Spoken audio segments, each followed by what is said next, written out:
नमस्कार, आप लाइव बिहार देख रहे हैं। मैं हूं अक्षय आनंद। 64वीं बीपीएससी परीक्षा के नतीजे आ गए, मार्कशीट्स भी जारी हो गई, लेकिन इसके बाद एक ऐसा वाकया सामने आया है जिसने कुछ बच्चों को आश्चर्य में डाल दिया है। जी हाँ, ऐसे करीब 8 बच्चे हैं जिन्हें कट ऑफ मार्क्स से अधिक अंक प्राप्त हुए, बावजूद उनका सिलेक्शन नहीं हुआ।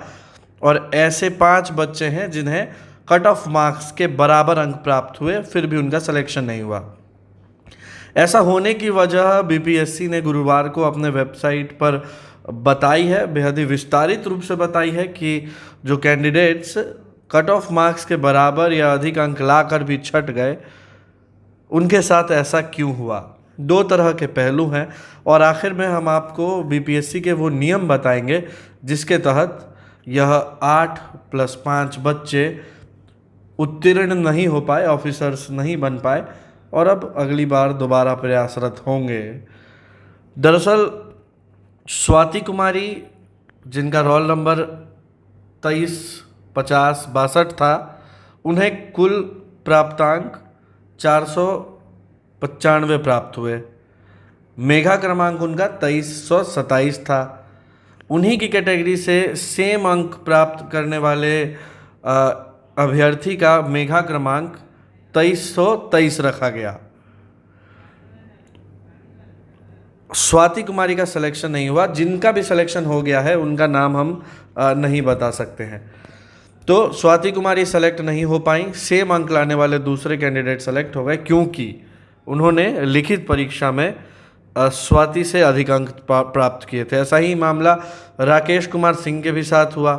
उन्हें भी 516 अंक प्राप्त हुए। मेघा क्रमांक उनका 1579 था, जबकि उन्हीं की कोटि में समान अंक प्राप्त करने वाले जो अंतिम उम्मीदवार थे, उनका मेघा क्रमांक 1569 था। मगर उनका सिलेक्शन इसलिए हो जाता है क्योंकि उन्होंने लिखित परीक्षा में राकेश कुमार सिंह से अधिक मार्क्स प्राप्त किए थे। ऐसा ही मामला अभिषेक कुमार सिन्हा के साथ हुआ, कमलेश प्रताप सिंह के साथ हुआ, रोहित राजानंद के साथ हुआ, आलोक कुमार के साथ हुआ और शाहीना बेगम के साथ हुआ। तो बीपीएससी का एक नियम है कि लिखित परीक्षा में जिसे अधिक मार्क्स आएगा, सेम मार्क्स आने पर अधिक मार्क्स आने वाले को प्रेफरेंस दिया जाएगा। ऐसे कुछ और पॉइंटर्स है जो हम आपको नीचे बताएंगे।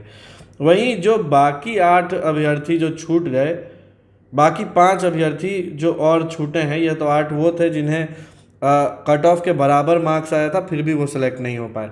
5 और अभ्यर्थी जो छूटे हैं उनके साथ क्या हुआ। काजल कुमारी ने, जिनका अनुक्रमांक 56 18 29 था, उन्होंने केवल बिहार पुलिस सेवा का चयन किया था, जिसके लिए उन्हें प्राप्तांक नहीं मिले और अन्य सेवाओं में चयन के लिए उनको विचारार्थ नहीं माना गया।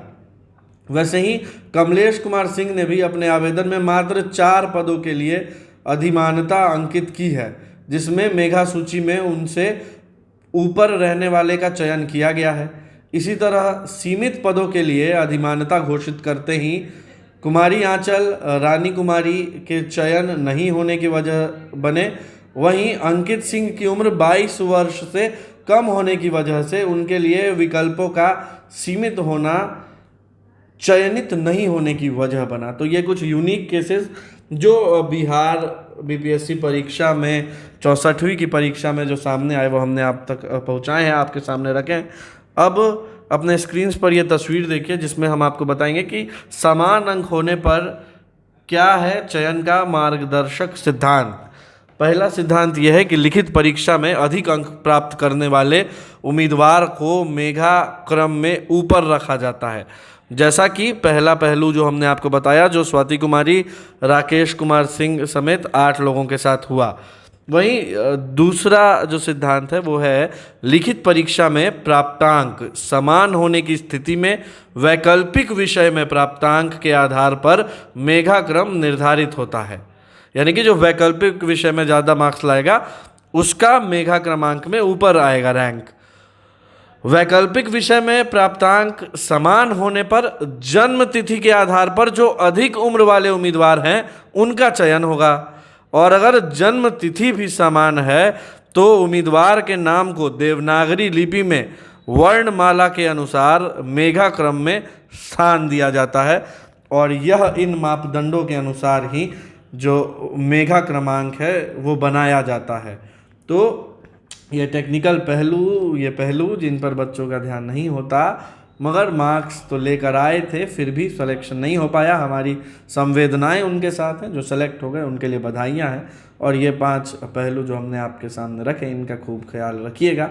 आप लाइव बिहार के साथ बने रहें। सब्सक्राइब ना किया हो तो ज़रूर सब्सक्राइब कर लीजिए। आप सबका बहुत बहुत शुक्रिया। लाइव बिहार यूट्यूब पर सब्सक्राइब और फेसबुक पर लाइक जरूर करें।